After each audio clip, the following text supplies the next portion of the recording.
Number 3, AP reorganisation act ప్రకారంగా apex కౌన్సిల్లో కొత్త ప్రాజెక్టు అనుమతి పొందాలి.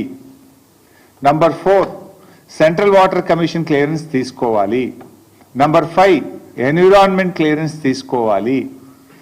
ఏ అనుమతి కూడా లేదు. ఇప్పుడు గోదావరి బనకచెర్ల ప్రాజెక్టుకు ఏ అనుమతి లేదు. నేను పైన చెప్పిన దాంట్లో ఏ ఒక్క అనుమతి లేకుండా నియమ నిబంధనలన్నీ బుల్డోజ్ చేస్తూ కేంద్రం జుట్టు తన చేతుల్లో ఉంది అని చెప్పి ఇష్టారీతిన రాత్రికి రాత్రి ప్రాజెక్టు రూపకల్పన చేసి ఇవాళ టెండర్లు పిలిచి ముందుకు పోతా ఉన్నారు. ఇది ఎక్కడి పద్ధతి అని నేను అడుగుతా ఉన్నా.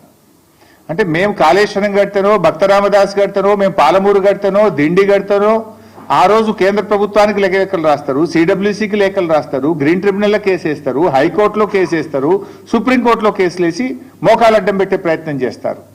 కానీ ఇవాళ మీరు మేము కట్టిన అన్ని కూడా పాత ప్రాజెక్టులు. పాలమూరు అయినా ఉమ్మడి ఆంధ్రప్రదేశ్లో స్టార్ట్ చేసింది, కాళేశ్వరం అయినా ఉమ్మడి ఆంధ్రప్రదేశ్లో స్టార్ట్ చేసింది. కానీ మీరు ఇలా కొత్త ప్రాజెక్టును నియమ నిబంధనలన్నీ కూడా ఉల్లంఘించి ఇలా ఆంధ్రప్రదేశ్ కడతా ఉంది.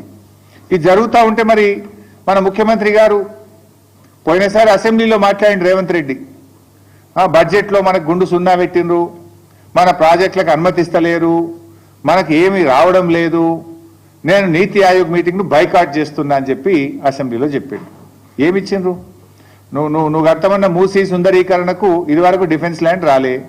మూసీ సుందరీకరణ ప్రాజెక్టుకు ఇప్పటికీ అదేది వరల్డ్ బ్యాంక్ నుంచి అప్పు తెస్తామంటే ఫైల్ రిటర్న్ కొట్టిండ్రు. ఏది నీ మెట్రో రైలుకి ఇంతవరకు అనుమతి వచ్చింది లేదు. నువ్వు ఆ రోజు బడ్జెట్లో అయితే గుండు సున్నా, నువ్వే నీతి ఆయోగ్ మీటింగ్ బహిష్కరిస్తా అన్నాడు.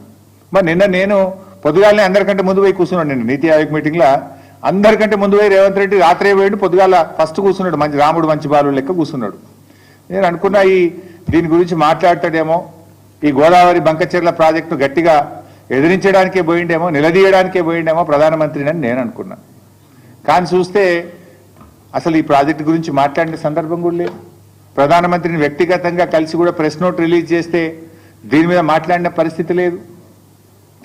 ఏం జరుగుతూ ఉంది? రేవంత్ రెడ్డి మాట్లాడాడు, ఉత్తమ్ కుమార్ రెడ్డి అయితే అసలే మాట్లాడాడు. ఏం చేస్తున్నట్టు? నీటిపారుదల శాఖ మంత్రి ఏం చేస్తున్నట్టు? ముఖ్యమంత్రి ఏం చేస్తున్నట్టు? ఈ రాష్ట్రానికి ఇంత తీవ్రమని నష్టం జరగబోతా ఉంటే ఎందుకు స్పందించరు? ఇవాళ మనకు గోదావరిలో 959 టీఎంసీల నీళ్లను బచావత్ ట్రిబ్యునల్ మన రాష్ట్రానికి ముఖ్యంగా తెలంగాణ ప్రాంతానికి కేటాయించింది.